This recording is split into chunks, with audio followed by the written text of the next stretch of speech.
আমাদের আজকের খবরে আপনাদের সকলকে স্বাগতম। চলুন চলে যাই আজকের তাজা খবরে। গ্রিনল্যান্ড দখলে নতুন পরিকল্পনা জানালেন ট্রাম্প। এবারের নির্বাচন ভবিষ্যতের জন্য আদর্শ তৈরি করবে প্রধান উপদেষ্টা। ইরানকে পৃথিবীর মানচিত্র থেকে মুছে ফেলার হুঁশিয়ারি ট্রাম্পের। ইরানে অস্থিরতায় বাড়ছে পারমাণবিক ঝুঁকি। জাপানের সাবেক প্রধানমন্ত্রীর হত্যাকারীর বিরুদ্ধে সাজা ঘোষণা। খবরের বিস্তারিত অংশ নিয়ে আমরা আবারও ফিরে আসব। সঙ্গে থাকার জন্য আপনাদের সবাইকে ধন্যবাদ। সুইজারল্যান্ডের দাভোসে অনুষ্ঠিত বিশ্ব অর্থনৈতিক ফোরামের WEF-এর এক অধিবেশনে বিশ্ব নেতাদের উদ্দেশ্যে দেওয়া বক্তব্যে গ্রিনল্যান্ডের দখলের নতুন পরিকল্পনা জানিয়েছেন যুক্তরাষ্ট্রের প্রেসিডেন্ট ডোনাল্ড ট্রাম্প। তিনি বলেন, গ্রিনল্যান্ডের মালিকানা যুক্তরাষ্ট্রের হাতেই থাকা উচিত। তবে ডেনমার্কের স্বায়ত্তশাসিত এই অঞ্চল দখলে নিতে তিনি কোনো ধরনের সামরিক শক্তি বা বল প্রয়োগের পথে যাবেন না। বুধবার ২০ জানুয়ারি দ্য গার্ডিয়ানের এক প্রতিবেদনে এ তথ্য জানানো হয়েছে। গ্রিনল্যান্ড প্রসঙ্গে ট্রাম্প বলেন, আমি যদি অতিরিক্ত শক্তি ও বল প্রয়োগের সিদ্ধান্ত না নিই তাহলে সম্ভবত আমরা কিছুই পাব না। সত্যি বলতে, যদি বল প্রয়োগের চেষ্টা করি তাহলে কেউ আমাদের ঠেকাতে পারবে না, কিন্তু আমি তা করব না। এটি সম্ভবত আমার দেওয়া সবচেয়ে গুরুত্বপূর্ণ বিবৃতি, কারণ অনেকেই ভেবেছিল আমি বল প্রয়োগ করব। গ্রিনল্যান্ড ইস্যুতে যুক্তরাষ্ট্রের অবস্থানের বিরোধিতা করায় ইউরোপের ৮টি দেশের ওপর আগামী ১ ফেব্রুয়ারি থেকে ১০% অতিরিক্ত শুল্ক আরোপের হুমকিও দিয়েছেন ট্রাম্প। তার এই ঘোষণায় ইউরোপীয় দেশগুলোর মধ্যে উদ্বেগ তৈরি হয়েছে। এর প্রতিক্রিয়ায় ইউরোপীয় ইউনিয়ন যুক্তরাষ্ট্রের সঙ্গে বিদ্যমান বাণিজ্য চুক্তি স্থগিত করার বিষয়টি বিবেচনা করছে বলে জানা গেছে।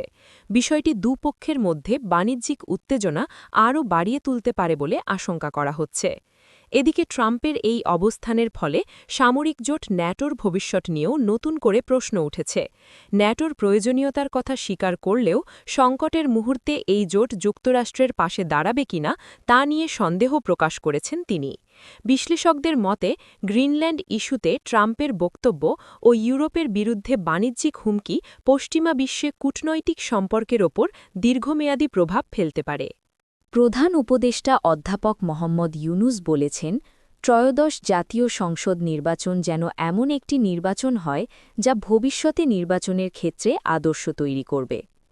বুধবার ২১ জানুয়ারি প্রধান উপদেষ্টার কার্যালয়ে সংসদ নির্বাচন ও জুলাই জাতীয় সনদ বাস্তবায়নে গণভোটকে সামনে রেখে সার্বিক আইনশৃঙ্খলা পরিস্থিতি নিয়ে আয়োজিত এক সভায় তিনি একথা বলেন। প্রধান উপদেষ্টা বলেন, আমরা আসলে নির্বাচন কমিশনকে সাহায্য করব, এটাই আমাদের কাজ। জাতির জন্য এটা বড় এক চ্যালেঞ্জ যা আমাদের নিতে হবে এবং এই বিশাল কাজটি শেষ করে তাকে ঐতিহাসিক অর্জন হিসাবে দাঁড় করাতে হবে। তিনি আরও বলেন, নির্বাচনের দিন যেন কোনো কিছুর অভাব বোধ না হয় সে বিষয়ে সর্বোচ্চ মনোযোগী হতে হবে। ১২ ফেব্রুয়ারি কোথাও যেন কোনো গলদ না থাকে। ২০২৬ সালের নির্বাচন যেন এমন একটি নির্বাচন হয় যা ভবিষ্যতে নির্বাচনের ক্ষেত্রে আদর্শ তৈরি করবে। তিনি বলেন, নির্বাচনকে সামনে রেখে আমাদের ধাপে ধাপে পরীক্ষা শুরু হল। আজ থেকে শুরু, ১২ ফেব্রুয়ারি হবে ফাইনাল। ইসির নির্দেশই এখন সবচেয়ে বড় নির্দেশ। ইসির নির্দেশনা মেনে সবাইকে একযোগে কাজ করতে হবে। প্রধান উপদেষ্টা আরও বলেন, স্বরাষ্ট্র মন্ত্রণালয়ে আইন শৃঙ্খলা সংক্রান্ত কমান্ডে মূল ভূমিকায় থাকবে। এখন নানা ধরনের চ্যালেঞ্জ রয়েছে। একসঙ্গে যুক্ত হয়েছে নানা প্রযুক্তিগত চ্যালেঞ্জ। আমরা এবারের নির্বাচনে বডি ক্যামেরা ব্যবহার করব, সিসি ক্যামেরা ব্যবহার করব, কেন্দ্রীয় কন্ট্রোল রুম থেকে সব কিছু মনিটরিং করা হবে।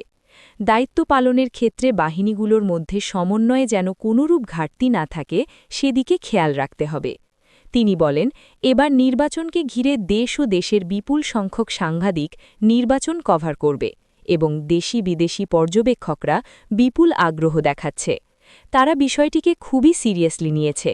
আমাদেরও এই বিষয়ে সুপার সিরিয়াস থাকতে হবে। সভায় অন্যদের মধ্যে উপস্থিত ছিলেন স্বরাষ্ট্র উপদেষ্টা লেফটেন্যান্ট জেনারেল অবসর মোহাম্মদ জাহাঙ্গীর আলম চৌধুরী, বিদ্যুৎ জ্বালানি ও খনিজ সম্পদ উপদেষ্টা মোহাম্মদ ফওজুল কবির খান, প্রধান উপদেষ্টার প্রতিরক্ষা ও জাতীয় সংহতি উন্নয়ন বিষয়ক বিশেষ সহায়ক লেফটেন্যান্ট জেনারেল অবসর আব্দুল হাফিজ, জাতীয় নিরাপত্তা উপদেষ্টা খলিলুর রহমান, প্রধান উপদেষ্টার ডাক, টেলিযোগাযোগ ও তথ্য প্রযুক্তি মন্ত্রণালয়ের দায়িত্বপ্রাপ্ত বিশেষ সহায়ক ফয়েজ আহমদ তৈয়ব, মন্ত্রিপরিষদ সচিব শেখ আব্দুর রশিদ, সেনাবাহিনী প্রধান ওয়াকার উজ্জামান, নৌবাহিনী প্রধান অ্যাডমিরাল মোহাম্মদ নাজমুল হাসান, বিমান বাহিনী প্রধান air chief marshal Hasan Mahmud Khan, প্রধান উপদেষ্টার মুখ্য সচিব এম সিরাজ উদ্দিন মিয়া, স্বরাষ্ট্র সচিব নাসিমুল গানি, নির্বাচন কমিশন সচিব আখতার আহমেদ, পুলিশের মহাপরিদর্শক বাহারুল আলম, বর্ডার গার্ডের মহাপরিচালক